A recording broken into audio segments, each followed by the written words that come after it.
Ada sebuah perumpamaan yang indah yang disampaikan oleh baginda Rasulullah SAW, di mana beliau mengibaratkan bahwa sikap hidup, mentalitas orang-orang yang beriman itu seperti lebah. Sifat-sifat binatang biasanya kalau dinisbahkan kepada manusia sering berkonotasi negatif. Manusia bermental tikus misalnya. Kenapa? Karena amalan tikus itu kan suka menggeragoti barang yang disimpan baik-baik. Uang negara disimpan baik-baik, digeragoti oleh tikus. Hutan lindung dijaga, digeragoti oleh tikus. Illegal logging namanya. Tikusnya sekarang pakai dasi. Manusia bermental kera monyet.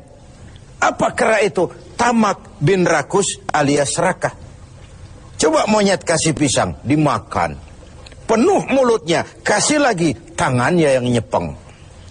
Kasih lagi, kakinya pun bisa megang.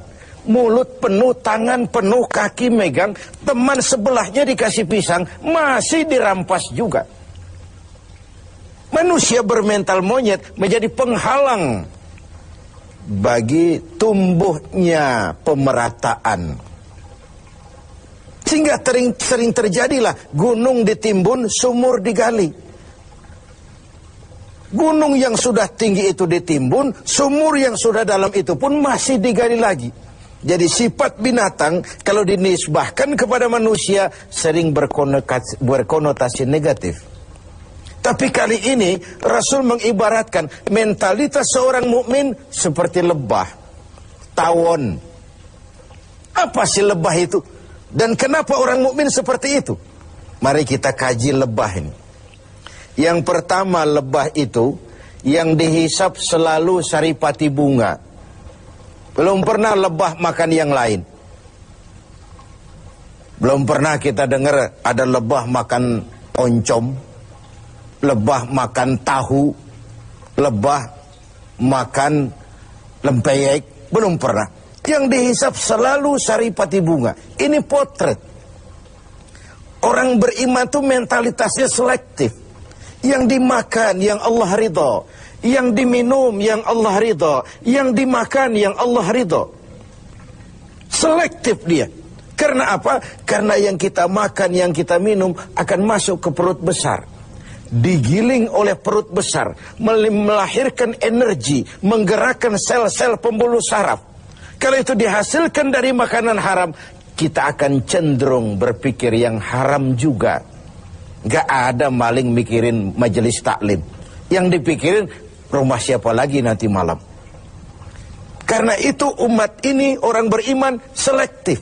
Yang diminum yang Allah ridha, yang dimakan yang Allah ridha, yang dipakai pun yang Allah ridha. Itu mentalitas. Kita hidup di zaman di mana dunia makin mengglobal. Persaingan semakin tajam dan ketat. Tapi seiring dengan itu, kita makin banyak punya pilihan. Jangankan soal makan dan minum, soal ibadah saja, orang sudah banyak pilihan sekarang ini. Di depan rumahnya ada masjid. Dia sholat Jumat ke masjid lain yang lebih jauh. Dia mau bayar taksi. Waktu orang tanya, bung, depan rumahmu kan masjid, kenapa kau berongkos sholat ke tempat yang lebih jauh? Apa jawabnya? Saya sholat di sana merasa tambah ilmu, mas. Khutbahnya bagus, sholatnya khusyuk, imamnya bacaannya fasih. Masjid kita ini khutbahnya bahasa Arab, khotibnya aja nggak ngerti, apalagi saya. Ibadah pun orang sudah memilih. Begitulah kemudahan-kemudahan yang dihasilkan oleh ilmu dan teknologi menyebabkan kita mempunyai banyak pilihan. Karena itu dalam hal sandang, pangan, dan papan, filter harus kuat. Orang mukmin mentalitasnya tidak asal pakai, tidak asal makan, tidak asal minum, tapi ada frame. Allah ridho apa tidak? Yang diminum, yang Allah ridho. Yang dimakan, yang Allah ridho. Yang dipakai pun, yang Allah ridho. Itu mentalitas. yang dihisap selalu saripati bunga, yang dimakan makanan yang selektif, yang baik. Baik menurut siapa? Menurut Allah, bukan menurut kita. Kalau menurut kita kan relatif. Baik kata kita, belum tentu baik kata orang lain. Enak menurut kita, belum tentu enak juga menurut orang lain. Jadi barometernya itu yang baik adalah apa yang dikatakan baik oleh Allah. Yang tidak baik, apa yang dikatakan tidak baik oleh Allah. Ini yang pertama. Yang kedua, orang mukmin itu seperti lebah. Apa lebah itu? Yang dikeluarkan selalu madu. Yang dihisap saripati bunga, yang dikeluarkan madu. Yang masuk baik, yang keluar juga baik. Ucapannya baik, tingkah lakunya baik, perbuatannya baik, bahkan diamnya pun untuk sesuatu yang baik. Luar biasa contoh ini. Begitulah orang mukmin itu. Ucapannya, tingkah lakunya membawa manfaat bagi lingkungannya. Dan ini diperkuat dengan yang ketiga dari lebah. Apa lebah itu?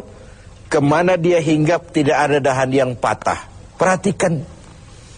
Kemana saja dia terbang, di mana saja dia hinggap tidak ada dahan yang patah. Kalau ini mentalitas seorang mukmin, artinya kemanapun dia pergi, dimanapun dia tinggal, pantang dia jadi biang kerok buat lingkungannya. Keutuhan kita sebagai bangsa masih rentan. Berbagai konflik belum sepenuhnya bisa teratasi. Entah yang berlatar belakang sara, etnis, agama, di Papua sana, di Poso sana, bahkan di kota-kota besar di berbagai daerah sering terjadi tawuran antar kampung. Untuk hal-hal yang sepele, untuk hal-hal yang remeh. Sehingga kita kehilangan pertimbangan. Seorang mukmin tidak beriman dianggap kalau tetangganya tidak pernah aman dari gangguan lidahnya atau gangguan tangannya. Wallahi la yu'min, la yu'min, la yu'min. Sampai 3 kali Rasul menyatakan, demi Allah, belum dinyatakan beriman. Belum beriman, belum beriman. Sampai tetanggamu aman dari gangguan lidahmu dan gangguan tanganmu. Begitulah kita ini. Orang mukmin dituntut menjadi manfaat bagi lingkungannya. Kemana dia hinggap, tidak ada dahan yang patah. Tapi yang keempat, lebah. Jangan coba-coba diusik. Jangan coba-coba diganggu. Kalau sekali kita diganggu dia, kemanapun kita pergi, insya Allah dikejar. Nyelam di air pun masih ditunggunya. Tapi kalau tidak diusik, tidak diganggu, nggak ada lebah iseng ke pasar nyariin orang lalu menggigit orang di sana. Nggak ada. Begitu dia terusik, dia tampil menjaga harga dirinya. Dia tampil mempertahankan kehormatan dirinya. Inilah mentalitas mukmin. Dia tidak pernah buka front, gak pernah cari gara-gara, gak pernah cari musuh. Tapi bertemu musuh pun dia pantang lari. Pemirsa TV 7 yang berbahagia, kita sarikan dari 4 mentalitas ini. Pertama, orang mukmin adalah orang yang selektif. Karena kita tahu bahwa makanan dan minuman sangat mempengaruhi bukan saja pertumbuhan biologis kita, tapi juga pertumbuhan daya pikir kita. Karena begitu makanan dicerna oleh anggota tubuh kita, lalu ditransfer ke seluruh jaringan-jaringan tubuh, melahirkan energi yang menggerakkan sel-sel pembuluh saraf, maka dia akan cenderung kembali dari mana makanan dan minuman itu berasal. Kalau dia berasal dari barang yang haram, dia akan cenderung menggerakkan sel-sel pembuluh saraf untuk cenderung berpikir tentang yang haram juga. Akibatnya perbuatan pun akan mengarah kepada yang haram. Inilah Ramadan, di mana dari yang halal saja kita mengatur diri, menahan diri, konon lagi dari yang haram. Dari yang jelas halalnya kita kendalikan diri, kita atur, kita tata sedemikian rupa, konon lagi dari yang haram. Lalu yang kedua, seorang mukmin harus menjadi rahmah bagi lingkungannya. pantang dia jadi biang kerok bagi lingkungannya.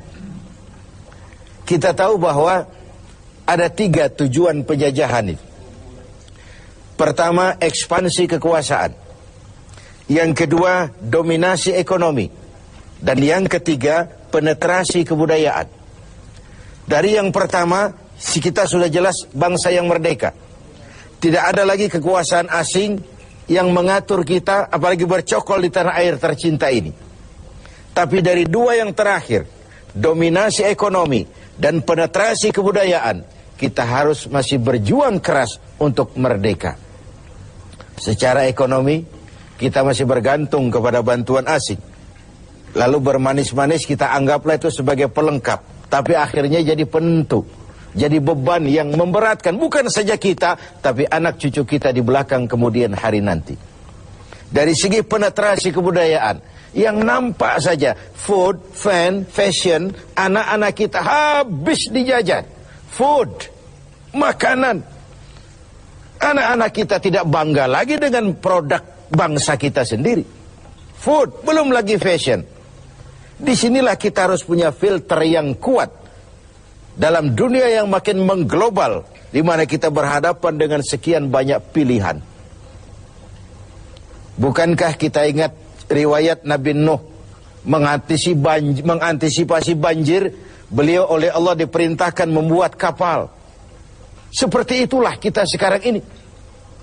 Mungkin sebagian kita menghadapi banjir lumpur di Sidoarjo sana.